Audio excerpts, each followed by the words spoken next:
வணக்கம். இது ஞாபகம் வருதே நிகழ்ச்சி. இன்றைய தினம் ஞாபகம் வருதே நிகழ்ச்சியில் நாங்கள் ஒரு முக்கியமான பெண் ஆளுமையை சந்திக்கப் போகிறோம். அதுவும் கலைத்துறையில் 5 தசாப்தங்களுக்கு மேல் பயணித்த ஒருவர். இவர் ஒரு துறையில் மாத்திரம் பயணித்தவர் அல்ல, கலைத்துறையில் காணப்படுகின்ற அத்தனை துறைகளிலும் தன்னுடைய திறமையை வெளிப்படுத்திய ஒரு அற்புதமான கலைஞராக இவர் இருக்கிறார். இவர் கிட்டத்தட்ட 2000க்கும் மேற்பட்ட வானொலி நாடகங்களில் பங்கு பெற்று இருக்கிறார். அதே போன்று சின்னத்துறையிலும் பல நாடகங்களில் இவருடைய பங்களிப்பு இருந்திருக்கிறது. அதே போன்று இலங்கையில் இருந்த இலங்கை தமிழ் சினிமாவில் கிட்டத்தட்ட ஒரு 3க்கும் மேற்பட்ட திரைப்படங்களில் இவருடைய பங்களிப்பு இருக்கிறது. அதுவும் இசைத்துறை சார்ந்து. இன்னும் ஒரு சில திரைப்படங்களில் இவர் சில நிமிட காட்சிகளில் வந்து போயிருக்கிறார். ஆனாலும் இவருடைய இசைத்துறையில் இவர் காட்டிய திறமை, அதே நேரத்தில் நாடகத்தில் இவர் அளித்த பங்களிப்பு, அதே நேரத்தில் இவருக்கு கிடைத்திருக்கின்ற அங்கீகாரங்கள் ஏராளமாக இருக்கின்றன. இன்றளவிலும் மக்கள் மனதில் நீங்காத இடத்தை பிடித்திருக்கின்ற ஒரு அற்புதமான பெண் கலைஞர். அதே நேரத்தில் குறிப்பாக முஸ்லிம் சமூகத்திலிருந்து பெண் கலைஞர்கள் உருவாகி வருவது என்பது அரிதிலும் அரிதான ஒரு விடயம். அதிலும் இந்த கலைஞருக்கு எப்போதும் ஒரு தனி இடம் இருக்கிறது. அவர் அந்த அடையாளத்தையும் வைத்துக்கொண்டு இந்த கலைத்துறையில் அவர் செய்திருக்கிற சாதனைகள் அளப்பரியதாக இருக்கின்றன. அந்த வகையில் இன்றைய தினம் நாங்கள் பெருமையோடு உங்களுக்கு அவரை அறிமுகப்படுத்தப் போகிறோம். இசைக்குயில், அதே நேரத்தில் இசை கோகிலம் என்றெல்லாம் அவரை பலரும் அழைக்கிறார்கள். நடிகர் திலகம் என்று அழைத்த சந்தர்ப்பங்களும் இருக்கிறது. இதனையும் தாண்டி இவர் கலாபூஷண விருது வழங்கி கௌரவிக்கப்பட்டிருக்கிறார். அதனையும் தாண்டி இன்னும் பல சர்வதேச விருதுகளாலும் இவர் கௌரவிக்கப்பட்டிருக்கிறார். கிட்டத்தட்ட 5 தசாப்தங்களை கடந்த அந்த கலைஞர் வேறு யாருமல்ல, நூர்ஜஹான் மர்சூக் அவர்கள். வணக்கம். அஸ்ஸலாமு அலைக்கும். எல்லா புகழும் அல்லாஹ்வுக்காகவும். வணக்கம். அஸ்ஸலாமு அலைக்கும் வரஹ்மத்துல்லாஹி வபரகாத்துஹு. எப்படி இருக்கீங்க? மாஷா அல்லாஹ், ரொம்ப அல்லாஹ்வுடைய கிருபையிலையும் உங்கள் எல்லாருடைய ஆசீர்வாதத்திலையும் நல்லா இருக்கேன். ஆமாம், நூர்ஜஹான் மர்சூக் என்றவுடன் எல்லோருக்கும் உங்களுடைய பெயர் பரிச்சயமாக இருக்கிறது. நீங்கள் ஒரு அற்புதமான கலைஞர் என்ற ஒரு அடையாளம் உங்களுக்கு எப்போதும் இருக்கிறது. அதுவும் வானொலியில் நீங்கள் காட்டிய திறமைகள் அளவுக்கு அதிகமானது. அதே போன்று உங்களுக்கு இசைக்குயில் என்று கூட ஒரு பட்டத்தை வழங்கி இருக்கிறார்கள். இசைக்குயில் என்றால் பி. சுசீலா என்று நாங்கள் கேள்விப்பட்டிருக்கிறோம். ஆனால் இலங்கையிலும் ஒரு இசைக்குயில் இருக்கிறார் என்பது நூர்ஜஹான் மர்சூக் மூலம் எங்களுக்கு தெரிய வந்திருக்கிறது. இப்படிப்பட்ட ஒரு அற்புதமான கலைஞர், அதுவும் நீங்கள் ஒரு முஸ்லிம் குடும்பத்தில் பிறந்து இந்த அளவு தூரம் வளர்ந்து வந்திருக்கிறீர்கள் என்றால் எல்லோரும் ஆச்சரியப்படுவார்கள். இதற்கு ஏதேனும் விசேடமாக உங்களுடைய குடும்ப பின்னணி ஏதேனும் இருந்ததா? எப்படி நீங்கள் இந்த கலைத்துறைக்குள் பிரவேசித்தீர்கள்? அது ஒரு விபத்துன்னு சொல்கிறதா இல்லை அற்புதம், எனக்கு எதுன்னு சொல்ல தெரியலை. ஏன்னா நான் சின்ன வயசுலேயே என்னோடய ஊர் வந்து கண்டி மாநகரம். அங்கே தான் படித்தது, பிறந்தது, வளர்ந்தது எல்லாமே அங்கே. அப்புறம் அங்கே பாடசாலையில் தான் அங்கே தான் படித்தேன். அது இப்போது சித்திலபன்னு சொல்லுவாங்க. முதல்ல அந்த பாடசாலையில் படிக்கிற நேரத்திலேயே எனக்கு நிறைய என்னுடைய ஆசிரியர்களும் நிறைய எனக்கு உற்சாகப்படுத்தினார்கள். அவங்க தான் என்னோடய கலை பயணத்துக்கு, அது இந்த கலை வாழ்க்கைக்கு வித்திட்டவர்கள்னு சொல்லணும். ஏன்னாக்கா சின்ன வயதுலேயே நான் அழகாக பாடுவேன், நடனம் ஆடுவேன். அந்த சின்ன பிள்ளை அப்போது ஒரு 6-7 வயசாக இருக்கும். அப்போவே எனக்கு அந்த மனசில் ஊறி போச்சுது அது. அதாவது நான் நினைக்கிறேன் அதுக்கு காரணம் வந்து எங்கள் வாப்பா, என்னுடைய தந்தையார். அதாவது அவர் ரொம்ப அழகாக பாடக்கூடியவர். தலாத் மஹமூத் மாதிரி அழகான குரல் வளம். ஆனால் இங்கெல்லாம் பாடுறதில்லை. அவருக்கு ஒவ்வொரு வருஷமும் தமிழ்நாட்டில், இந்தியாவில் நாகூர்பட்டினத்துலேருந்து அவருக்கு அழைப்பு வரும். அப்போ அங்கே போய் அந்த தர்காவில் அவங்க பாடுவாங்களாம்.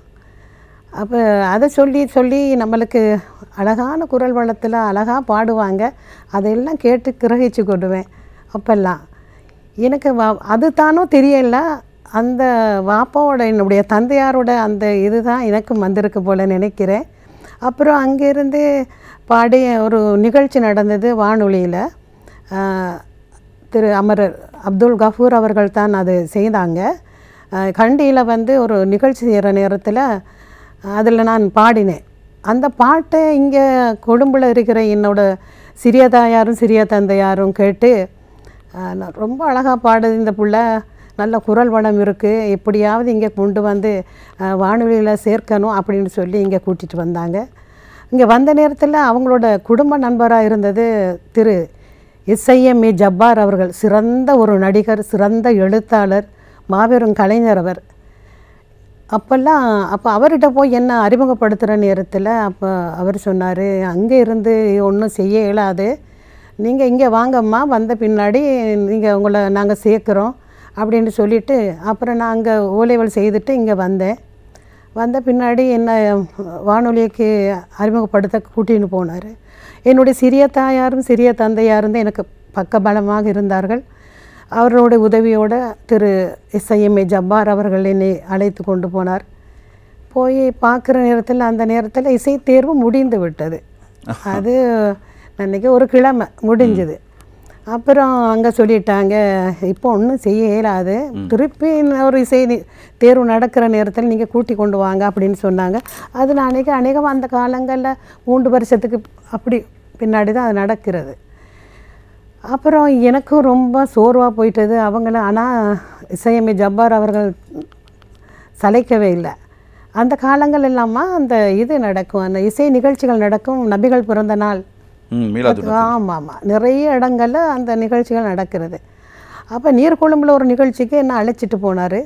போய் என்னுடைய சிறிய தாயாரும் சிறிய தந்தையாரோடையும் அங்கே அவங்களோடையும் போய் அந்த நிகழ்ச்சியில் பாட சொன்னாங்க. எந்த விதமான ஒரு ரிஹர்சல் எதுவுமே இல்லை, ஒத்திகை ஒன்றும் இல்லை.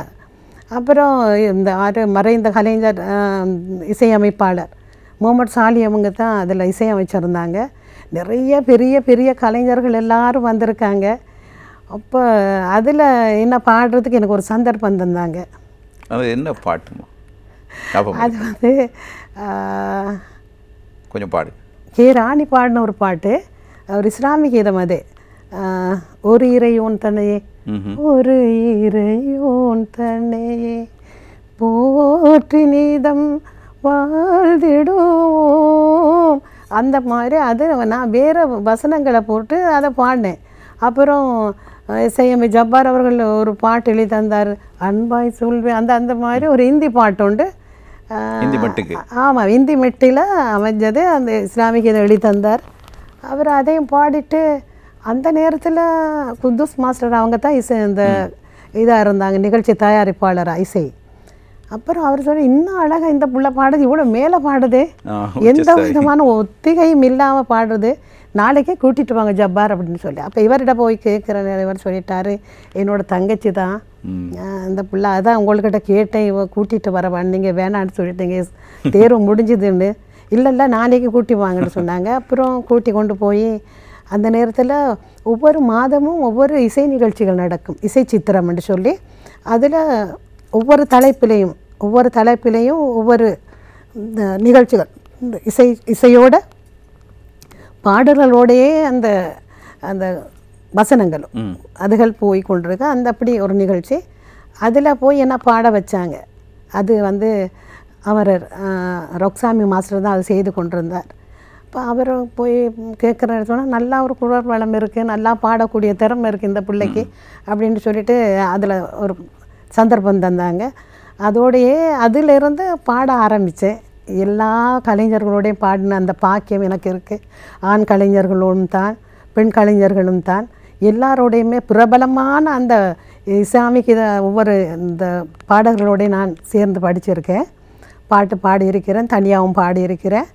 அல்ஹம்துலில்லாஹ், அது அல்லாஹு தாலா நான் எனக்கு தந்த ஒரு பெரும் வரப்பிரசாதம்னு தான் சொல்லணும். சரி, இப்போ உங்களுடைய சின்ன தந்தையார் சாட்சி தான் உங்களை கூப்பிட்டு போயிருக்காங்க. உங்களுடைய தந்தை அப்போது எங்கே? என்னோட தந்தை அவங்கெல்லாம் கண்டியில் தான் இருந்தாங்க. அந்த காலங்களில் பாடுறது, இந்த வெளியில் வாரதுன்ற சொன்னால் ரொம்ப ரொம்ப பயங்கரம். ஏன்னாண்டா நம்மளோட சமூகம் அதை ஏற்றுக்காது இல்லையா. அப்போ அந்த அனுமதி எடுத்தீங்க? எப்படி வீட்டில்? அப்போ வீட்டில் என்னோட தந்தையோ தாயோ அதுக்கு விரும்ப இல்லை, அவங்க பயந்தாங்க, நாளைக்கு இந்த பிள்ளைய கட்டி கொடுக்கணும். அப்போ நான் கண்டிப்பில்லை. அப்போ எப்படி நாங்கள் அது செய்கிறது, நம்ம சமூகம் ஏற்றுக்காதே, ஏதாவது சொல்லி நம்மளோட பிள்ளையோட வாழ்க்கை நாசமாக போயிடும், அப்படி இப்படின்ட்டு எல்லாம் முடியாதுன்னு சொல்லிட்டேன். ஆனால் என்னுடைய சிறிய தந்தை சாட்சியும் தான் போய் சொல்லி, உங்கள் பிள்ளைகள மேலே உங்கள் நம்பிக்கை இல்லையா, அது நல்லா பாடக்கூடிய பிள்ளை, ஆண்டவன் அதுக்கு அந்த குரல் படத்தை கொடுத்துருக்கேன், நீங்கள் கட்டாயம் கொடுங்க காக்கா, நான் அவக்கு துணையாக இருந்து நான் அவ கொண்டு வருவேன் அப்படின்னு சொன்னாங்க. ஒரு நல்ல நிலைக்கு கொண்டு வருவேன்னு சொல்லி தான் வாப்போட அனுமதியோடு நான் வந்து பாடினேன். அப்போது ரொம்ப பயந்தாங்க எங்களோட தந்தையும் தாயும் அவ்வளோ பயம் இருந்தாலும் எப்படியோ அன்னையிலேருந்து பாட ஆரம்பித்தேன். மாஷா அல்லாஹ் எல்லாரோடையும் துணையோடு. அப்புறம் யார் யார் எதிர்த்தாங்களோ அவங்க எல்லாருமே எனக்கு பக்க துணையாக இருந்து எல்லாருமே ஒத்துழைச்சாங்க. ஆமாம்மா. அப்போ நீங்கள் வீட்டில் எத்தனை பேர் எல்லாரும்? நான் குடும்பத்தில் என்னோடய குடும்பம் பெரிய குடும்பம், சகோதர சகோதரிகள் இருக்காங்க. நான் 2வது பிள்ளையாக தான் பிறந்தேன் கண்டியில். அப்புறம் அங்கேருந்து படித்த ஓ லெவல்ஸ் இங்கே வந்ததுக்கு பின்னாடி ஓ லெவல் பாஸ் பண்ணிட்டு தான் இங்கே வந்து. நான் நினைக்கவே இல்லை நான் ஒரு பாடகையாகவோ ஒரு நடிகை இப்படி வருவேன் ஒன்றும் நினைக்கல, எனக்கு தெரியாதும்மா. அதுதான் அல்லாஹ்வுடைய நாட்டம். இங்கே வந்து இப்படிலாம் இது பண்ணின பிறகு ரொம்பவும் எனக்கு பக்கத்துணையாக உறுதுணையாக இருந்து என்னை கொண்டு வந்ததே என்னுடைய ஆத்மார்த்த குரு SIMA ஜப்பார் அவர்கள் தான். அவங்க தான் இன்றைக்கி காலமாயிட்டாங்க. அவங்க தான் என்னை கொண்டு வந்து சேர்த்தது. அந்த உறவு, அந்த பாசம், அவர் தங்கச்சின்னு சொன்ன பாசம் அது இல்லாமல் போகக்கூடாதுன்னு பின்னாளில் அவருடைய மூத்த மகனுக்கு என்னோட கடைசி தங்கச்சியை கட்டி வச்சார். அந்த உறவு இன்னும் இருக்குது. ஆனால் அவருடைய மகனும் மூத்தா போயிட்டார். அல்ஹம்துலில்லாஹ் இந்த உறவுகளோடு இன்னும் ஆனால் மறக்க முடியாத ஒரு மனசு. அதே போல் எல்லாத்தையும் இங்கே எனக்கு இங்கே ஒத்துழைப்பு தந்த அத்தனை கலைஞர்கள் பெரிய மக்களே எனக்கு மறக்க முடியாது. இந்த எல்லாமே காலமாயிட்டாங்க. குத்தூஸ் மாஸ்டர், கஃபூர் மாஸ்டர், மௌல இசரிலம் ஹாஜியார், MA முகமது மாஸ்டர், இப்படி பட்டியல் போட்டுக்கொண்டே போகலாம். அத்தனை பேரும் என்னோட பேரன்பு கொண்டவங்க. பெரும் பாசமாக என்னோட ஒரு மகளாகவே அவங்க நினச்சி அப்படி வளர்ந்துட்டோம். நானும் அந்த மாதிரி எனக்கு அதுக்கு பின்னாடி வந்த என்னுடைய சக கலைஞர்கள் கூட இன்னும் அவங்களோட ஒன்றா பிறந்த ஒரு சகோதரியாக தான் நினச்சாங்க. இன்றைக்கி வரைக்கும் அதே மாதிரி தான் எல்லாருமே பெரும் பாசத்தோடையும் அன்போடையும் தான் பழகுவாங்க. இன்றைக்கும் அப்படி அந்த ஒத்துழைப்பு இன்னும் இருக்குது. அதே போல் என்னுடைய குடும்பத்தவங்களும், நான் கல்யாணம் கட்டினதும் என்னுடைய கணவர், அப்போ நான் பயந்தேன். ஏன்னா ஒரு பாடகையோ இப்படி இருக்கிற நேரத்தில் நம்மளோட சமூகம் விடாது இல்லையா, பாருங்கள். அவள் அதுக்கு இஷ்டப்பட மாட்டாங்க. ஆனால் என்னோட பாட்டு கேட்டு என் வீட்டுக்காரர் வந்தார். ரொம்ப விருப்பமாக என்ன கேட்டார். அது சொந்தத்தில் தான், சொந்த உறவு தான்.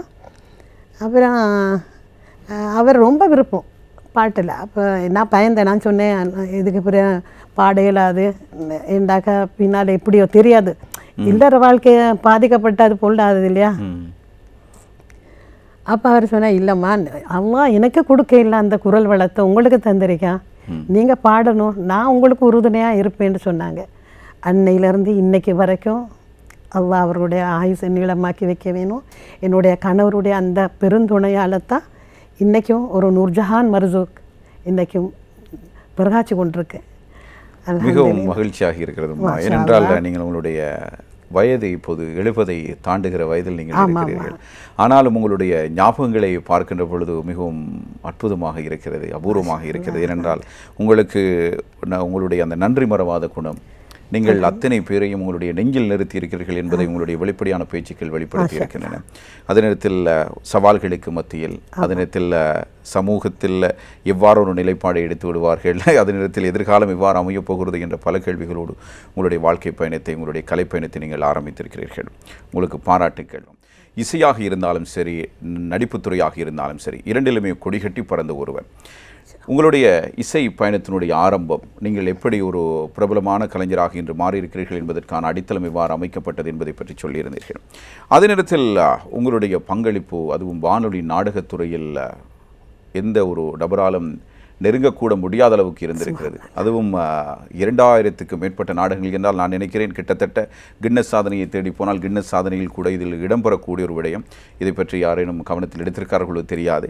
ஆனால் உங்களுடைய இந்த பங்களிப்பும், அதே நேரத்தில் நீங்கள் நாடகத்தில் வந்து உங்களுடைய நடிப்புத்துறையினை, உங்களுடைய நடிப்பு திறமையினை நீங்கள் வெளிப்படுத்துகின்ற பொழுது மிகவும் வரவேற்கத்தக்கதாக, அதே நேரத்தில் மக்களை மகிழ்ச்சிப்படுத்தக்கூடியதாக இருந்திருக்கிறது.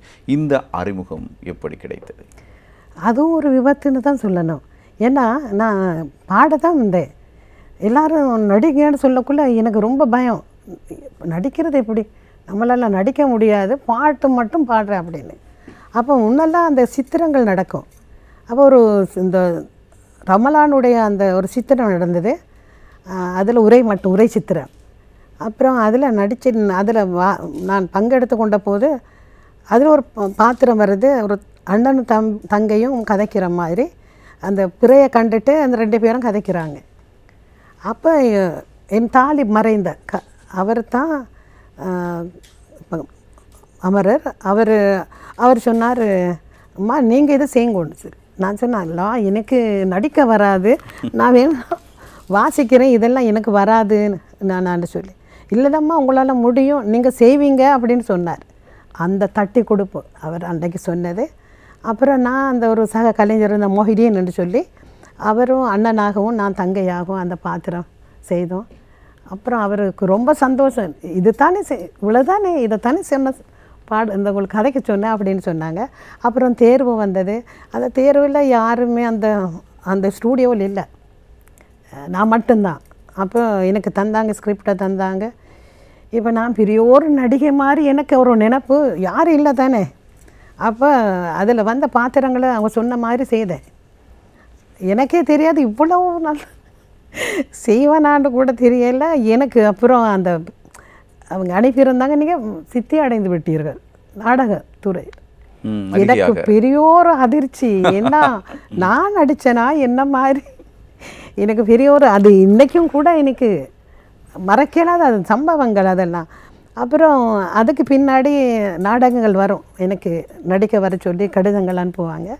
அவ போகிற நேரத்தில் எனக்கு அங்கே போய் எல்லா பிரபலங்களையும் பார்க்குற நேரத்தில் உயிரே போயிடும். ஏன்னா இவ்வளோ பெரிய இந்த பிரபலங்களோடு நான் எப்படி நடிக்கிறது, எனக்கு வராது. இப்போ அன்னையிலேருந்து இன்றைக்கி வரைக்கும் நிறைய நாடகங்களில் தாயாராகத்தான் நடிச்சிருக்கேன், அதோட மாமியாராகவும் நடிச்சிருக்கேன். ஒரு கொடுமை. ஆமாம், நிறைய பேர் எனக்கு ஏசியும் இருக்காங்க. அல்ஹம்துலில்லாஹ். நிறைய முஸ்லீம் நிகழ்ச்சிகள் அது நேரத்தில் மாதர் மஜ்லிஸ் இசை சித்திரத்தில் உங்களுடைய பங்களிப்பு இருந்திருக்கிறது.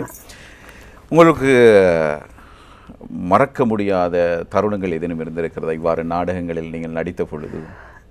எத்தனையோ இருக்குது, எத்தனையோ சொல்கிறது. ஆனால் அதுகளெல்லாம் பசுமையாக அந்த நினைவுகள் வர்ற நேரத்தில் பெரிய ஒரு விரக்தியும் வருது.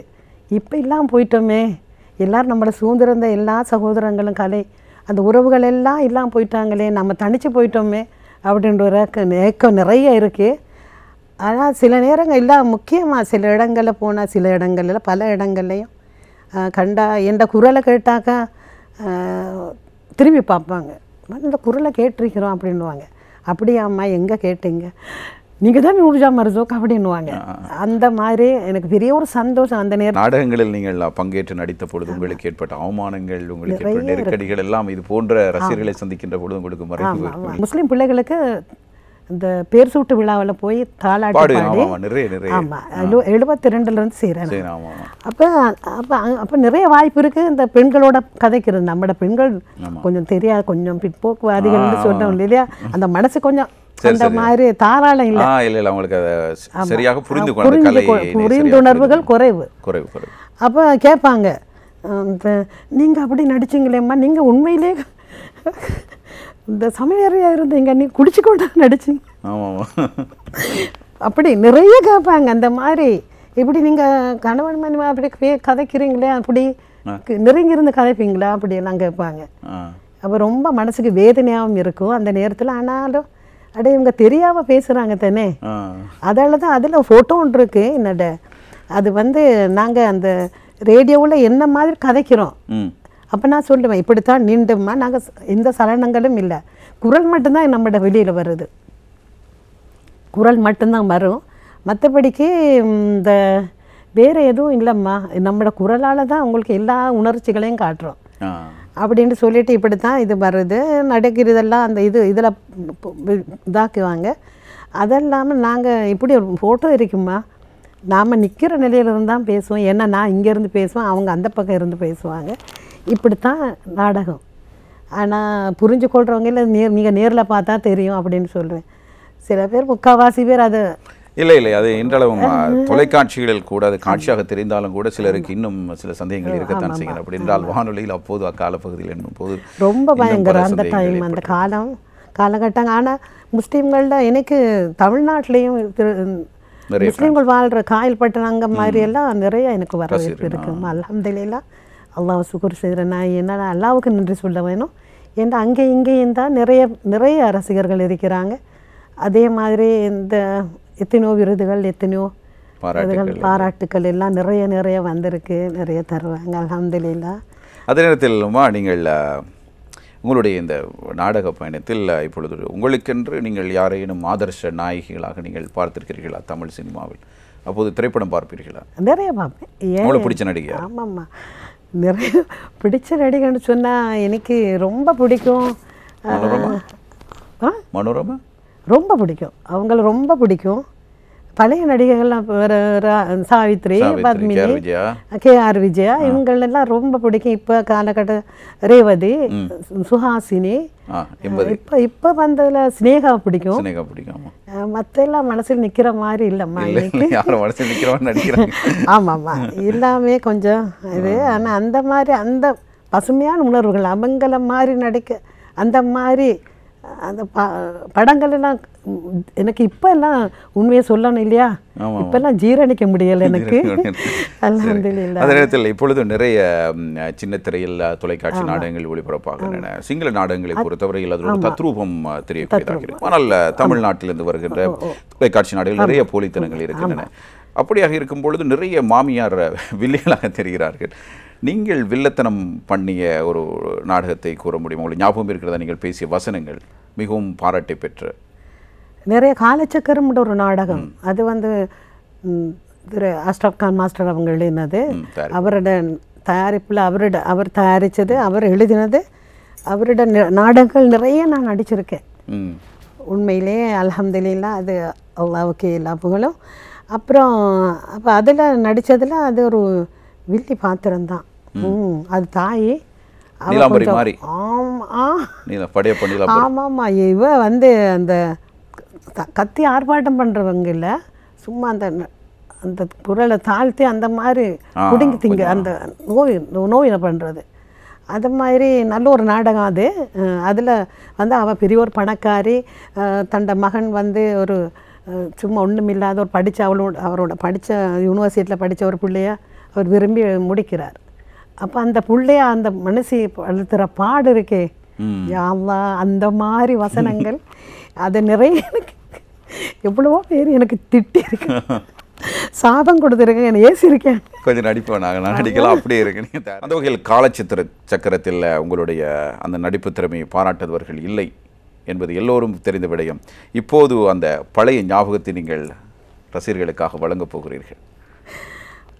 ஒரு அந்த வார்த்தைகள் ஞாபகம் வருது எனக்கு. அதில் தண்டா மருமகள் அவ செய்கிற இது கொடுமா, என்னண்டா பாடிமா வா இப்படி உட்காரு. பரவாயில்ல, எனக்கு சமமாக உட்கார்ந்தா ஒன்றும் குறைஞ்சி போகாது. ஏன்னா நீ பெரிய வீட்டு பெரிய மருமக இல்லை, பெரிய பணக்காரி இல்லை நம்மளை விட்டு. என் மகனை கைக்குள்ளே போட்டுக்கிட்டு அவனை படிக்கிற காலத்தில் என்னெல்லாம் ஆட்டம் போட்டு என் மகளை எடுத்துக்கிட்ட, உனக்கு தேவையா? நீ ஒரு பொம்பளை தானே, உனக்கு வெக்கம் கூச்சம் ஒன்றுமே இல்லையா? பார்க்குற முடிய பாரு, போய் உனக்கு சரியான இடம் அந்த சமையலறை, அங்கே போய் உட்காரு. என்ன சொன்ன மாமியா உனக்கா நானா? அடடடடடா, என்ன ஆனந்தம். இவ்வளவு பெருசாக இவ்வளவு அழகா மாமின்னு சொல்கிற. ஆமாம், உனக்கு யாரடி கொடுத்தது? வாயை பொத்திக்கிட்டு போய் உன் வேலையை பாரு போ. உண்மையில் அற்புதமான அதிசிறந்த நடிப்பு. இதே திரைப்படத்தில் வந்தால் எத்தனையோ தேசிய விருதுகளை நீங்கள் வெற்றி கொண்டிருக்கிறீர்கள். ஏனென்றால் வானொலியில் அதனை கேட்கின்ற பொழுது எத்தனை உயிரோட்டமாக அது நேயர்களுடைய செவிகளின் ஊடாக அது அவர்களை சென்றடைந்திருக்கும் என்று நினைக்கின்ற பொழுது மிகவும் மகிழ்ச்சியாக இருக்கிறது. உங்களுடைய இந்த நடிப்பு திறமைக்கு கிடைத்த உச்சபட்ச அங்கீகாரம் அல்லது மகிழ்ச்சியான தருணம் என்று நீங்கள் எதனை நினைக்கிறீர்கள்? எனக்கு அது உச்சபட்சம் எதுன்னு சொன்னால், இங்கே ஒரு முஸ்லீம் இலக்கிய மகாநாடு நடந்தது இல்லையா? ஆமாம். அப்போ எனக்கு கடைசி நாள் அன்னைக்கு ஒரு பாட்டை பாட சொல்லி கவிஞர் அஷ்ரப் ஷிஹாப்தீன் அவங்க சொன்னாங்க. அப்போ நான் போயிருந்தேன், என்னுடைய பேத்தியோடு தான் போயிருந்தேன். அவன் நல்லா பாடுவாள். அப்புறம் அங்கே போயிருந்தேன், ஜஃபீர் என்னோட அருமை மகன் அப்படி தான் சொல்லி. ஏன்னா ஒவ்வொரு நாடகங்கள் எனக்கு மகனாக நடித்தவர். நடிச்சவர் எல்லா பிள்ளைகளுக்கும் நான் தான் தாய்.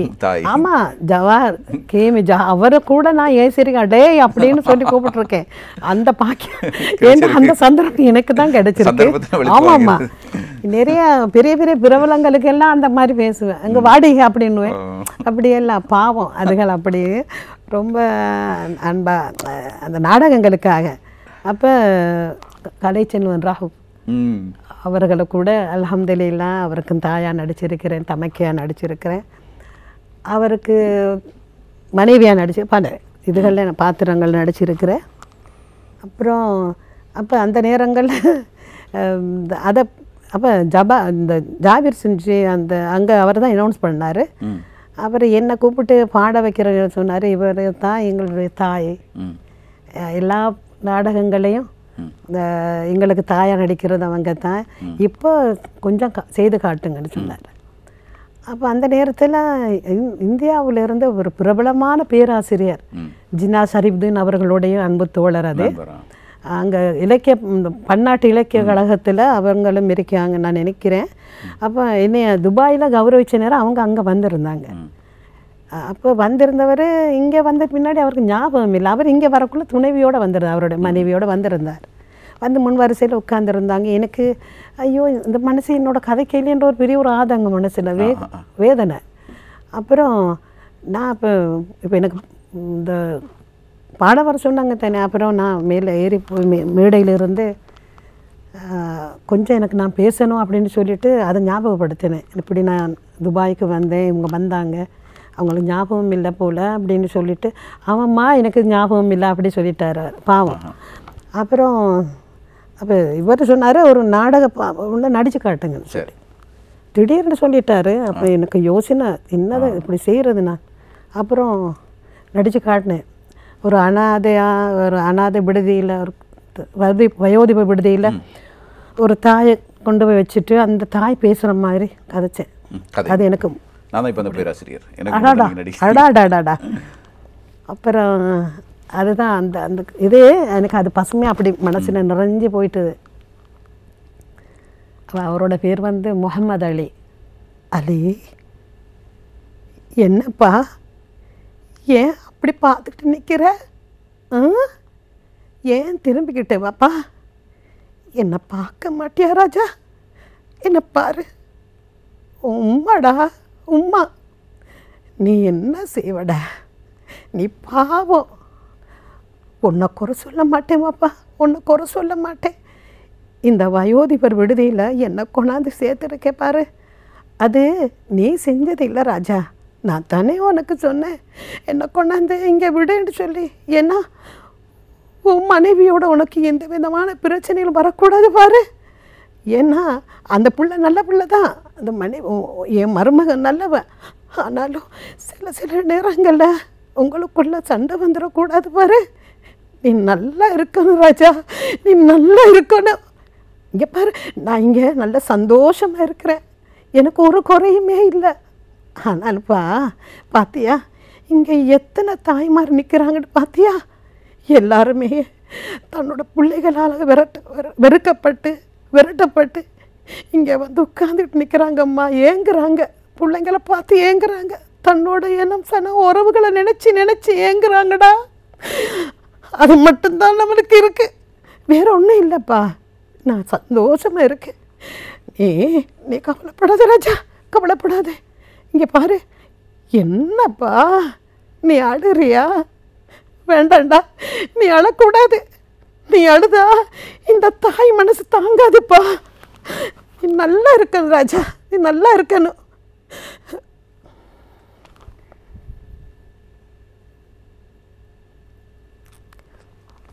இப்படித்தான் நடிச்சு. ஆமாம், ஒரு தத்ரூபமாக ஒரு நடிப்பை எப்படி வெளிப்படுத்த வேண்டும் என்பது உங்களுடைய நடிப்பில் தெரிகிறது. அதே நேரத்தில் நீங்கள் ஒரு கட்டத்தில் மாமியாராகும் பொழுது ஒரு ஒரு வெறுக்கத்தக்க ஒரு மாமியாராக தெரிகிறீர்கள். அதே நேரத்தில் இங்கே நீங்கள் உங்களுடைய ஒரு செயற்பாடு, உங்களுடைய பிள்ளையினுடைய தாயாக, மகனுடைய தாயாக நீங்கள் நடிக்கின்ற பொழுது எவ்வளவு ஒரு அன்புக்குரிய மாமியாராக நடிக்கிறீர்கள். 2 கதாபாத்திரங்களுக்கும் எவ்வளவு வித்தியாசங்கள் இருக்கின்றன. நீங்கள் மிகவும் அற்புதமாக வெளிப்படுத்தினீர்கள். இதற்கு எத்தனை விருதுகள் கொடுத்தாலும் தகாது. அந்த அளவுக்கு சொன்ன கணத்திலேயே நீங்கள் அதனை உங்களுடைய நடிப்பு திறமை வெளிப்படுத்தியது என்பது வளர்ந்து வருகின்ற கலைஞர்களுக்கும் ஒரு மிக முக்கியமான ஒரு தொனிக்காக நாங்கள் இதனை பார்க்கலாம். ஏனென்றால் உங்களுடைய நடிப்பு மிகவும் பிரமாதமாக இருந்தது. அதை கேட்டுட்டு அவர் அழுதுட்டார். உண்மையிலே கண் கலங்கி போனால் அவங்க மனைவி வந்து ரொம்ப அழுதுட்டாங்க. அவங்க எனக்கு இன்னும் அந்த பசுமையாக இருக்க அந்த காட்சி என்னென்னா, அவங்க அழுதுகிட்டு இப்படி ஓடி வந்தாங்க. கயிறு இப்படி நீட்டி கொண்டு வந்து ஏம்மா என்ன அள வச்சேன்னு கேட்டாங்க. சரி, என்னை கட்டி பிடிச்சி அணைச்சி முகர்ந்து அப்புறம் பொன்னாடை பூத்தி என்னை கௌரவப்படுத்தினாங்க. அதிலிருந்து இன்றைக்கி வரைக்கும் அவங்க ரொம்ப என்னோட அன்பாக அந்யோன்யமாக இருக்காங்க. இன்றைக்கும் கதைப்பாங்க, இந்தியாவிலேருந்து கதைப்பாங்க. வந்த நேரம் இங்கே வந்து 2-3 முறை வந்துட்டாங்க. வார நேரம் அவர் சொல்லிட்டாரு, நான் சார்ன்னு தான் அவர் கதைப்பேன். ஏன்னா ஒரு பேராசிரியர் பாருங்க. அப்போ அவர் இல்லைம்மா நான் உங்கள் தம்பி அப்படி சொல்லுவார். ஏன்னா நீங்கள் என்ன அழியின்னு கூப்பிடுற நேரத்தில் என்ன தாத்தா கதைச்ச மாதிரி இருந்துச்சுன்னு சொன்னார். அவங்க மௌத்தா போயிட்டாங்க. நீங்கள் அது மாதிரி நினச்சிட்டேம்மா உங்களை, நீங்கள் தம்பின்னு சொல்லுங்கள் அப்படின்ட்டு. அந்த மனுஷன் அவங்களும் கதைக்கிற நேரத்தில் என்ன மச்சின்னு கதைப்பாங்க. அந்த ரொம்ப அது மனசுக்கு பெரிய இதமாக இருக்குது. அது என்ன மௌத்து வரைக்கும் அது மறக்காது எனக்கு. அல்ஹம்துலில்லாஹ். நீங்கள் உங்களுடைய மொழி திறமை, அதே நேரத்தில் நீங்கள் உங்களுடைய மொழியை நீங்கள் கையாளுகின்ற விதத்தை நாங்கள் பார்க்கின்ற பொழுது அதில் ஒரு பொதுப்படைத்தன்மை இருக்கிறது. அதாவது ஒரு பிரதேசத்துக்கு மாத்திரம் உரித்தான ஒன்றல்ல, ஒரு பொதுவான ஒரு மொழிநடை உங்களிடம் இருக்கிறது. இது எப்படி வாய்க்கப்பட்டது? உங்களுக்கும் இந்திய வம்சாவளி ஏதேனும் தொடர்புகள் இருக்கிறதா குடும்பத்தில்? என்னோட தந்தையார் வந்து இந்திய, அவர் குலசேகரப்பட்டினத்தை சேர்ந்தவர். அவங்களோட உறவுகள் அவங்களோட அப்பா எல்லாம் அங்கே தான். அதுதானே இன்னும் தெரியும். அந்த மண்ணோட வாசனை எனக்கு கொஞ்சம் ஊறி கிடக்குதுன்னு நான் நினைக்கிறேன். ஆம், இந்த ஞாபகம் வருதே நிகழ்ச்சியில் பங்கு பற்றிய பல கலைஞர்கள், அதே நேரத்தில் படைப்பாளிகள் கூட ஏதேனும் ஒரு வகையில் இந்திய வம்சாவளியினராக இருக்கிறார்கள். இதுவரையும் எங்களிடம் நாங்கள் சந்தித்தவர்களில் அவர்கள் அத்தனை பேரிடமும் அந்த மண்ணுடைய அந்த திறமை இப்போது இருக்கின்ற அந்த ஏன்னா நான் நினைக்கிறேன்மா, அந்த தமிழ்நாடு வந்து அந்த ஒரு புல்லும் கூட கவி பாடும், அந்த புல்லும் கூட நடித்து காட்டும். அந்த மாதிரி ஒரு திறமை அந்த மண்ணுக்கு இருக்குது. அதோ தெரியலை, நாமளும் கொஞ்சம் அந்த இதுகளில் வந்திருக்கிறோன்னு நினைக்கிறேன். அல்ஹம்துலில்லாஹ். இவ்வளவு காலம் உங்களுடைய வானொலி நாடகங்களில் நீங்கள் பங்கு பற்றியதோடு சேர்த்து சின்ன திரையிலும் உங்களுடைய பங்களிப்பு இருந்திருக்கிறது. அதே நேரத்தில் சினிமாவிலும் நீங்கள் நிறைய பாடல்களுக்கான உங்களுடைய பங்களிப்பை வழங்கியிருக்கிறீர்கள். இதற்கான வாய்ப்புகள் எப்படி அமைந்தன? இதற்கான அங்கீகாரம் எப்படி கிடைத்தது? எப்படி எனக்கு வந்து நிறைய சினிமாவில் இல்லை, 1-2 நடிச்சிருக்கேன். ஆமாம், 3 படம் பாடியிருக்கிறேன். ஆமாம். மற்றது சின்ன திரைகளில் முஸ்லீம் நாடகங்களில் நடிக்கும் வாய்ப்பு எனக்கு மஃபாயிர் மௌலானா, யூனுஸ் அவங்க கொடுத்துருக்காங்க. திரைப்படத்தில் பார்க்கலாம், மாமியார் வீடு, அதுலலாம் ஆமாம் பாடினேன். அதுக்கெல்லாம் பாட அந்த சந்தர்ப்பம் கிடைத்தது. ஜோசப் ராஜேந்திரன். ஆமாம், அந்த பாட்டு. ஆமாம் ஆமாம். வாடைக்காற்று வீசுகின்ற காலத்திலே நல்ல வாழ்க்கையுடன் ஊடத்திலே, அழகான ஒரு பாட்டு. அது ரொம்ப அழகான பாட்டு. ஜோசப் ராஜேந்திரனோட அதை படித்தேன். மற்றது அந்த வெண்சங்குல அந்த இந்தியன் தமிழ்நாட்டு நடிகை ஜெயந்தி, அவங்களுக்கு அந்த பாட்டு, அந்த கதாநாயகி நடித்தாங்க. அவங்களுக்கு அந்த அவங்களுக்காக பாடின பாட்டு தான் அழுவது நீ என்றால், அழுவது நீ என்றால் ஆறுதல் நான் சொல்வேன், அழுவதே நான் நின்றால் ஆறுதல் யார் சொல்வார். அந்த பாட்டு சரி, பொருத்தமாக தான் இருக்கிறது. அந்த பாட்டுக்கு இப்போ வயசாக போயிட்டது இல்லையா, கொஞ்சம் தடுதறுப்பு கூட. அல்ஹம்துலில்லாஹ். இனி ஒரு 20 நான் வெளியிட்டேன். அமல் விளக்கேற்றி. அமல் விளக்கேற்றின்னு அந்த எனக்கு ரொம்ப பிடிக்கும். அந்த தலைப்பு என்னன்னு சொன்னால், இல்லை கவிஞர் நஜ்முல் ஹுசைன் அவங்க ஒரு இந்த ஒரு இந்த ரமலானுடைய இதுக்கு ஒரு பாட்டு எழுதினார் அவர். அப்போ அந்த பாட்டை நான் தான் பாடினேன். அமல் விளக்கேற்றி அகமே மகிழும் ரமலான் மாதமே. அமல் விளக்கேற்றி அகமே மகிழும் ரமலான் மாதமே. அமல் விளக்கேற்றி அகமே மகிழும் ரமலான் மாதமே. அருள்தனை சுமந்து அழகாய் ஒலிக்கும் குர்ஆன் நாதமே. அந்த அமல்கள் செய்தால் அந்த அமல் விளக்கு ஏற்றது, அந்த தீபத்தை ஏற்றணும் அப்படின்ற ஒரு ஆவல் எனக்கு. அதையே வச்சு தான் இந்த அந்த சிடியை உருவாச்சுது. அதில் அது 2வது பாட்டில் இருக்கிறது. ஆமாம், 10 பாட்டு வச்சுருக்கேன். அதில் இருக்குது மரணத்தை பற்றி. அந்த மரணத்தை பற்றி பாடின பாட்டு வந்து சில என்னோட உறவுகளால் எனக்கு மன கஷ்டம் மாற எடுத்து அது நான் அந்த மன சலிப்போடு எழுதின பாட்டு அதில். ஆமாம் ஆமாம். எத்தனை பாட்டு நீங்கள் எழுதிருக்கீங்க? அதில் ஒரு 4-5 பாட்டு இருக்கு நீங்கள் எழுதின. ஆமாம் ஆமாம். ஒன்று வந்து அல்லாஹ் நாடி பாடினது பேரருளே பெருங்கொடையே. பேரருளே பெரும் கொடையே பாருலகெல்லாம் படைத்தவனே பெருமைக்கும் புகழுக்கும் உரியவனே உன்னையன்று யார் உளறியா. அப்படி அது பாட்டு. அது வந்து அஷ்ரப் ஷிஹாப்தீன் அவர்களுக்கு ரொம்ப பிடிச்ச பாட்டு. அவர் சொல்லுவார், தான் நான் வாகனத்தில் போகிற நேரம்லாம் இதை போட்டுட்டு போவேன் அப்படி சொல்லுவார். எனக்கு ரொம்ப அது பெரிய ஒரு மகிழ்ச்சி. அதெல்லாம் எனக்கு அவரும் ஒரு மிகப்பெரிய கவிஞர் அல்ஹம்துலில்லாஹ்.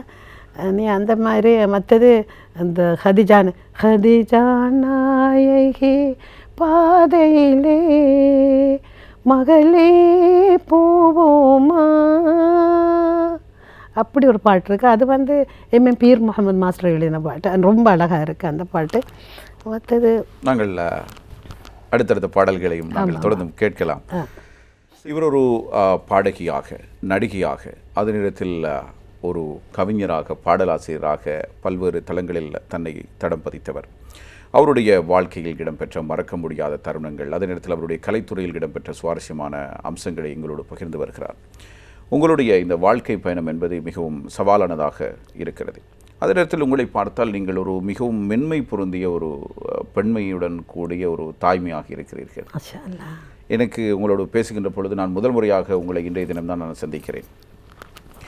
ஆனால் உங்களுடைய கதாபாத்திர படைப்பில் நீங்கள் வெளிப்படுத்துகின்ற நடிப்பு என்பது வேறு.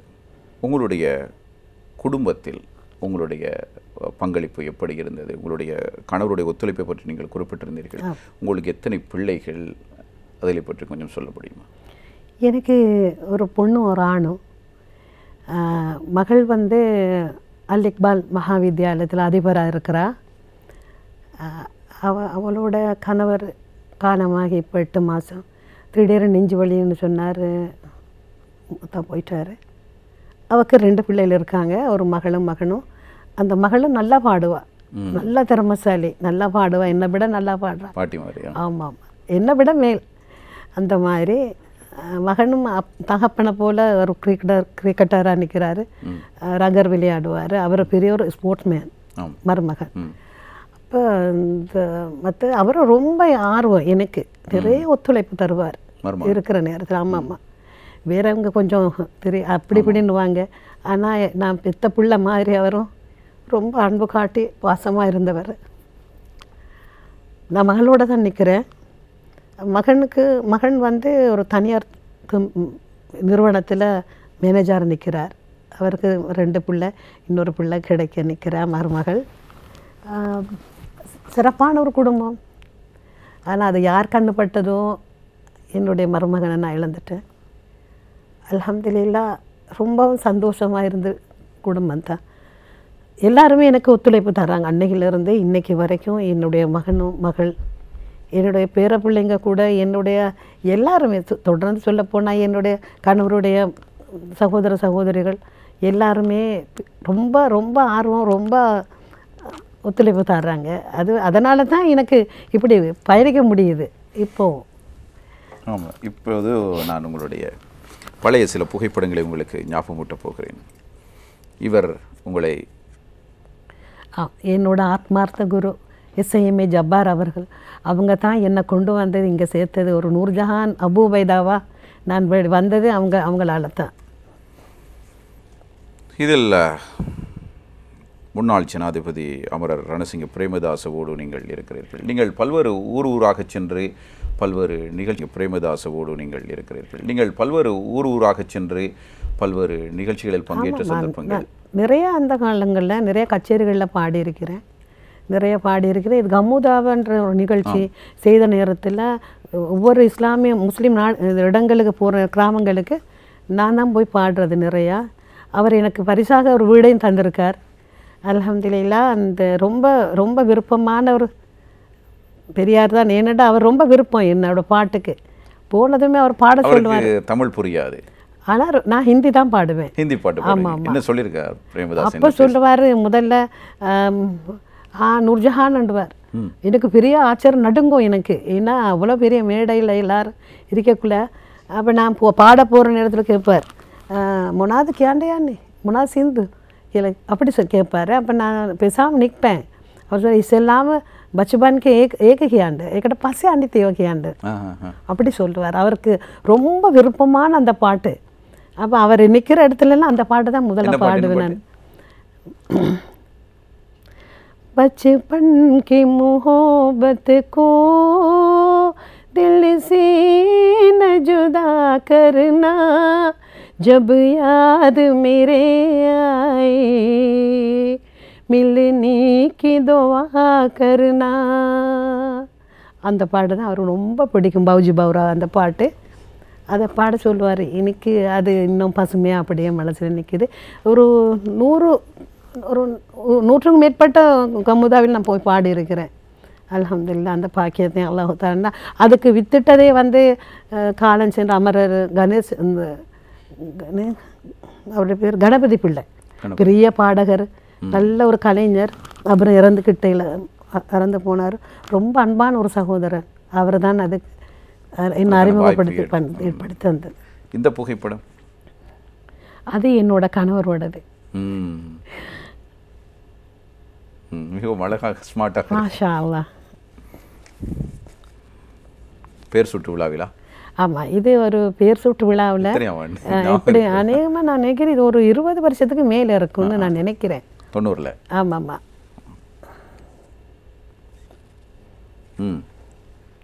இதுதான் முக்கியமாக எல்லாருமே பார்க்க வேணும்னு நான் நினைக்கிற ஒரு படம். அதாவது நம்மளோட பெண்கள் குறிப்பாக சொல்கிறது இல்லையா, நீங்கள் எப்படி நாடகம் செய்கிறீங்கன்னு சொல்லி ஸ்டூடியோவில் ரேடியோவில் எப்படி நடிக்கிறீங்கன்ட்டு அதை காட்டக்கூடிய அந்த சந்தர்ப்பம் அதுதான். அது எல்லா கலைஞர்களோடய நாங்கள் நடிக்கிற மாதிரி அப்படி நின்று தான் நாங்கள் நடிப்போம். இதுதான் காட்டணும். இது தற்போதைய பிரதமர் ரணில் விக்ரமசிங்கே. ஆமாம், இது 1994 தான் அந்த வாழ்வோரை வாழ்த்துவோம். அதில் இன்னைக்கு ஆமாம், ஒரு நிறைய கலைஞர்களை கௌரவப்படுத்தி இருக்கிறார் முன்னாள் பாராளுமன்ற உறுப்பினர். யார் இவங்க? அது என்னோட மகளும் என் தங்கச்சி மகனும். ரொம்ப அது என் புள்ள மாதிரி தான். அது அல்ஹம்துலில்லாஹ் அவங்க சின்ன வயசில் எடுத்த ஃபோட்டோ.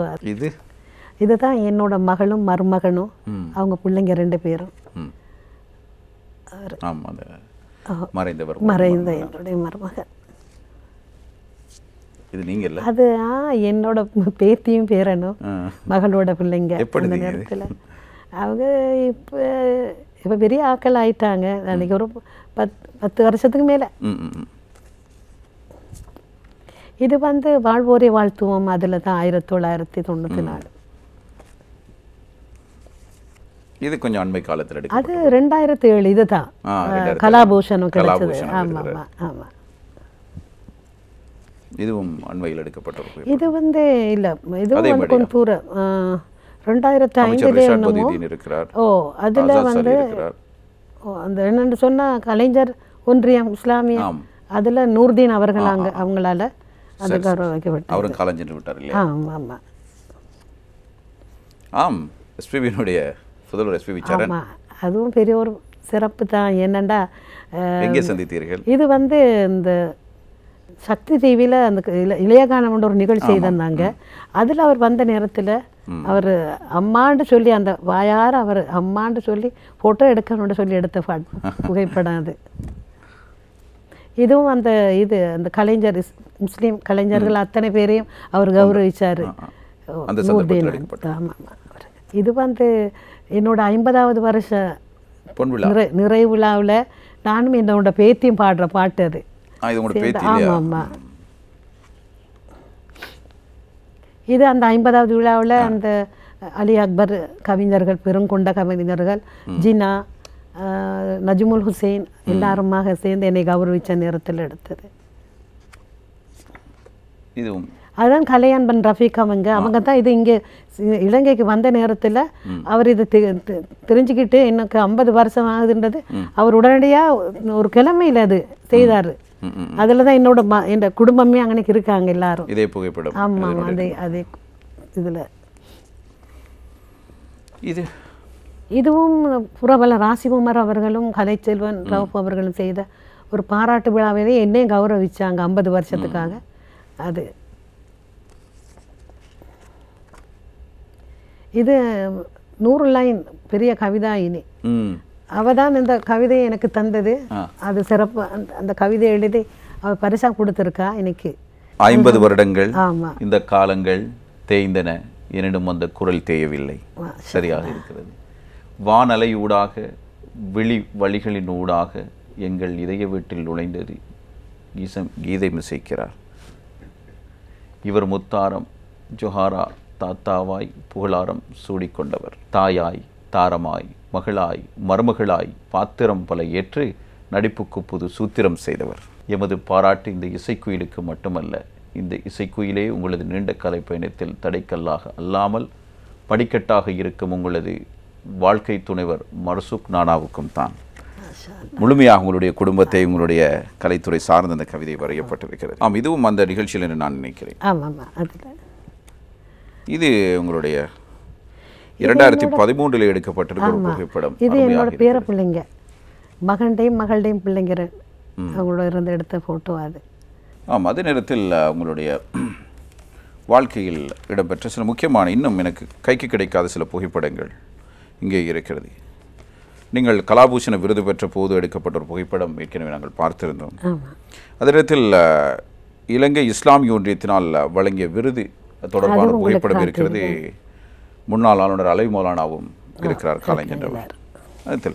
நீங்கள் உங்களுக்கு சினேகாவை பிடிக்கும் என்றீர்கள். நீங்கள் சினேகாவை போன்று இருக்கிற ஒரு புகைப்படம் இருக்கிறது பள்ளி பருவத்தில். அந்த மாதிரி அழகில் இது ஒரு சின்ன பிள்ளை. அதே நேரத்தில் உங்களுடைய தந்தையாரோட ஒரு புகைப்படம் இருக்கிறது, இங்கே எனக்கு கிடைக்கவில்லை. உங்களுடைய தந்தையார். ஆமாம். ஆனால் இங்கே அவரை பற்றி இங்கே யாருக்குமே தெரியாது. அவருடைய அந்த ஆற்றல் திறமை அல்ஹம்துலில்லாஹ் அது அப்படியே வாங்கி போச்சுது அவருடைய. என்னடா அது வெளிக்கு கொண்டு வர இல்லை. அவர் அந்த குறையை தான் நான் தீர்க்கிறேனோ தெரியல. என்னுடைய தகப்பனோட அந்த குறையை நான் தீர்க்கிறேன் பாடி. அவர்களால் முழுமை செய்ய முடியாது. ஏன்னா அவங்க இந்தியாவில் போய் தானே பாடுவாங்க. நாகூர் தர்காவில் தான் போய் பாடுவாங்க ஒவ்வொரு மாதமும் அந்த வருஷத்தில். அப்போ இங்கே பாட இல்லை அவர். அப்போ அந்த இதைத்தான் நான் இங்கே செய்கிறேனோ அது ஆண்டவனுடைய. அப்படித்தான் நீங்கள் எப்படி நினைத்தாலும் அது அப்படித்தான். அது அவர்கள் மூலமாக நீங்கள் உங்களுடைய இந்த விருதுகள் பற்றி உங்களுக்கு ஞாபகம் இருக்கிறதா? ஒன்று இருக்கிறது, ஈழத்தின் இசை கோகிலம் சவுத்துல் அன் கலீஃப் நூர்ஜஹான் மர்சூக். அது என்னோட 50வது வருஷம் இஸ்லாமிய கலை இலக்கிய மன்றத்தினால் வழங்கப்பட்டது. அவங்க அதை இது பண்ண கௌரவிச்சது. மற்றது தடாகம் இந்த இலக்கிய இது அந்த இதாயா கலைமகள் இதாயா அவங்களால அதை கௌரவிக்கப்பட்டது. நடுவில் இருப்பது துபாயில். ஆமாம், இது துபாயில் கலையன்பன் ரஃபீக் அவர் பன்னாட்டு இலக்கிய கழகம். அது தமிழ்நாட்டு அந்த சகோதரங்களோடு செய்து அவங்க செய்தது. இது இந்த கௌரவிச்சது அந்த இது. நான் போய் 5 நாள் அவங்க என்னோட மகனோட போய் அங்கே ரொம்ப கண்ணியமாக ரொம்ப அழகாக இருந்துச்சு.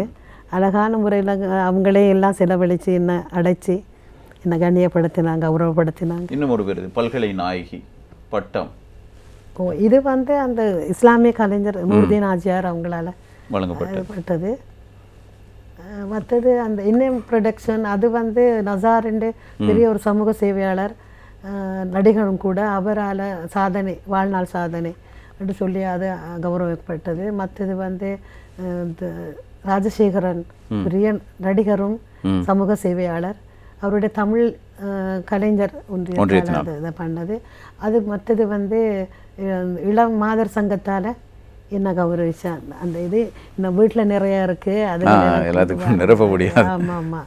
இது வந்து இந்த கவிதை வந்து இஸ்லாமிய செல்வின்னு சொல்லி பேரில் புனை பேரில் அரஃபா ஒரு ஆசிரியை கண்டியில் அவங்க என்னை கௌரவப்படுத்தினாங்க பதுர்தீன் கல்லூரியில். அப்போ அது அவங்க அன்பளிப்பு, அது கௌரவப்படுத்தின ஒரு கவிதை. அது இந்த விடயத்தை என்னுடைய வாழ்க்கையில் என்னால் மறக்கவே முடியாது. எத்தனையோ இருக்கே, எத்தனையோ நான் சொல்ல.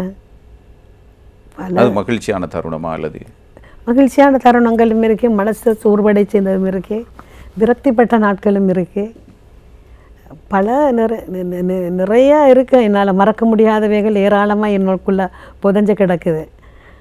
உங்களுடைய சவாலான காலகட்டம் இது உங்களுடைய திருமணத்துக்கு முந்தைய காலமா பிந்தைய காலமா உங்களுடைய வாழ்க்கையில் சவாலாக இருந்தது உங்களுடைய கலைத்துறை பயணம்? எனக்கு வந்து கல்யாணம் கட்ட முந்தைய அந்த மாதிரி முன்னையும் அப்படி, கல்யாணம் கட்டின பின்னாடியும் கொஞ்சம் தெரியாதா நம்ம டாக்கள்கிட்ட ரொம்ப அப்படி இருந்தது. ஆனால் அதுக்கு பிறகு எல்லாரும் என்ன புரிஞ்சு கொண்டாங்களா அப்படி எனக்கு தெரியல. எல்லாருமே ஒரு அன்பான இன்னொரு தாயா இன்னொரு சகோதரியா அப்படி தான் இன்றைக்கி வரைக்கும் அப்புறம் பார்க்குறாங்க. எல்லாருமே ஒரு அன்பானவங்க.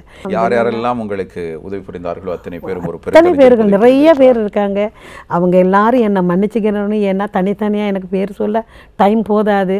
அதனால் எல்லாருக்குமாக நான் மனசார என்னுடைய நன்றிகளை நான் தெரிவிக்கிறேன். நீங்கள் ஞாபகம் வருதே நிகழ்ச்சியின் உங்களுடைய பெருந்தன்மை, உங்களுடைய பெரிய ஒரு மனதில் இருக்கிற பெரிய கொடை, நீங்கள் ஒவ்வொருவரையும் நன்றி கூறுவதற்காகவே இந்த சந்தர்ப்பத்தை இந்த நேரத்தை நீங்கள் பயன்படுத்தியிருக்கிறீர்கள் என்கிற பொழுது நீங்கள் எவ்வளவு அற்புதமான ஒரு மனம் படைத்த ஒரு கலைஞராக ஒரு தாயாக இருக்கிறீர்கள் என்பது எல்லோருக்கும் புலப்பட்டிருக்கும். எனவே உங்களுடைய கலைத்துறை பயணத்தில் இத்தனை பேருடைய உதவிகள் கிடைத்திருக்கிறது. நீங்கள் பேர் சொன்னவர்கள் பேர் சொல்லாதவர்கள் அத்தனை பேருக்கும் இந்த கலைஞருடைய மனமார்ந்த வாழ்த்துக்கள், நன்றிகள். இறுதியாக நீங்கள் உங்களுடைய ரசிகர்களுக்காக ஏதேனும் வெளிப்படுத்த வேண்டுமாக இருந்தால், விருப்பமாக இருந்தால் நீங்கள் வெளிப்படுத்தலாம். இத்தனை காலமும் என்ன இவ்வளவு சிறப்பான ஒரு உயரிய நிலையில் கொண்டு வந்து வச்ச என்னுடைய அன்பான அத்தனை ரசிகர் பெருமக்களுக்கும் நான் எப்போவுமே நன்றி கடன் பட்டிருக்கேன். ரொம்பவும் நன்றி அவங்களுக்கு. அதுவும் வளர்ந்து வர கலைஞர்களை கூட நான் சொல்கிறதெல்லாம் எப்போவுமே கண்ணியமாக பழகுங்க, பண்பாக நடந்துக்குங்க, அன்பாக நடந்துக்குங்க. உங்களுடைய என்ன நிலைகளை நல்லா உணர்ந்து உங்களோட குடும்பமும் உங்களோட நீங்கள் இருக்கிற அந்த நிலைமை எல்லாத்தையும் உணர்ந்து சரியான முறையில் நீங்கள் நடந்தீங்கன்னா வெற்றி பெற்று என்றைக்குமே நிலைச்சி நிற்கலாம். அதுதான் என்னோட அந்த அடக்கம் முக்கியம். எல்லா பிள்ளைங்களும் குறிப்பாக சொல்லணும்னா பெண்களுக்கு நான் நிறைய சொல்லணும். ஏன்னா இன்றைக்கி நிறைய ஏராளமான பெண் பிள்ளைகள் நிறைய வந்துட்டாங்க.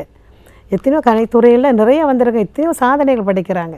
எவ்வளோ ஆர்வமோ எவ்வளோ திறமசாலிகள்ண்டு ரொம்ப சந்தோஷமாக இருக்குது அது பார்க்குற நேரத்தில். இவ்வளோ திறமசாலிகளாண்டு அல்ஹம்துலில்லாஹ் அவங்க எல்லாரும் வரணும், நிறைய கலைஞர்கள் வரணும். எல்லாரும் வந்தாலும் அவங்க அன்போடையும் பண்போடையும் பணிவோடையும் நடந்து அவங்க ஒரு நிலைச்சி நிற்கணுன்ட்டு நான் மனசார அல்லாஹ் இடத்துல வேண்டுகிறேன். ஞாபகம் வருது நிகழ்ச்சியில் இன்றைய தினம் ஒரு அருமையான கலைஞரை நாங்கள் சந்தித்திருக்கிறோம். அதே நேரத்தில் நம்மளுடைய நிகழ்ச்சியான பேச்சு, அதே நேரத்தில் நெகிழ்வுத்தன்மையுடன் கூடிய உங்களுடைய திறமைகளை நீங்கள் வெளிப்படுத்திய விதம், அதே நேரத்தில் உங்களுக்குள் ஒளிந்திருக்கின்ற கலைத்திறமையை நீங்கள் எந்தவித பாகுபாடும் இல்லாமல் இத்தனை வயதிலும் நீங்கள் எவ்வளோ ஒரு தாழ்மையான முறையில் பணிவான முறையில் எங்களிடம் நீங்கள் வெளிப்படுத்தியது என்பது நீங்கள் ஒவ்வொருவர் மீதும் வைத்திருக்கின்ற மரியாதையை அதை வெளிப்படுத்துவதாக அமைந்திருக்கிறது. எனவே உங்களுக்கு இசைக்குயில், இசைக்கோகிலம், அதே நேரத்தில் கலாபூஷணம் என்றெல்லாம் விருது வழங்கி இருக்கிறார்கள், பட்டங்களை சூட்டி இருக்கிறார்கள். இவை எல்லாவற்றையும் தாண்டி நீங்கள் வாழ்நாள் சாதனையாளர் விருது வழங்கி கௌரவிக்கப்பட வேண்டிய ஒரு அற்புதமான கலைஞர் என்பதை நாங்கள் இந்த இடத்தில் பதிவு செய்கிறோம். கலை திறமைகளை அங்கீகரிக்கின்றவர்கள் இதற்கான நடவடிக்கைகளை எடுக்க வேண்டும் என்று கூறிக்கொள்வது தான் எங்களுடைய வேண்டுகோளாக இருக்கிறது. நன்றி உம்மா, நீங்கள் இதுவரையும் நிகழ்ச்சியில் அணிந்து கொண்டு உங்களுடைய வாழ்க்கை அனுபவங்களை எந்தவித பாகுபாடும் இல்லாமல் வெளிப்படையாக நீங்கள் பேசி வெளிப்படுத்தியமைக்கு உங்களுக்கு எமது மனமார்ந்த நன்றிகளை நாங்கள் தெரிவித்துக் கொள்கிறோம். எனக்கு இந்த சந்தர்ப்பத்தை தந்த அல்லாவுக்கும் அதை உண்டாக்கி உருவாக்கி தந்த உங்களுக்கும், ஏனென்றா என்னுடைய அருமை மகன் இர்ஃபான் நீங்கள் என்றென்றும் நலமாக வளமாக வாழ வேண்டும். அந்த சிறப்பை தந்த உங்களுக்கும், இந்த வசந்த கலை இதுக்கு நான் என்னன்னைக்கும் கடமைப்பட்டவ. ரொம்ப நன்றி. இதோடு சேர்ந்து உங்களோட சேர்ந்து அத்தனை சேவைகள் செய்கிற அத்தனை மக்களுக்கும் என்னுடைய அன்பான பணிவான நன்றிகளையும் தாழ்மையான வணக்கங்களையும் தெரிவித்து நான் விடைபெறுகிறேன். இன்ஷா அல்லாஹ், அல்லாஹ் நாடினால் மீண்டும் சந்திப்போம். நன்றி அம்மா. தயாரிப்பாளர் ஜே ஜூலியனுக்கும் உதவி தயாரிப்பாளர் பிரான்சிஸுக்கும் நன்றிகள் என்று நூர்ஜஹான் மர்சூக் அவர்கள் கூறியிருக்கிறார். அந்த நன்றியோடு இன்றைய தினம் நாங்கள் ஞாபகம் வருதி நிகழ்ச்சியிலிருந்து விடைபெற்றுக் கொள்கின்றோம்.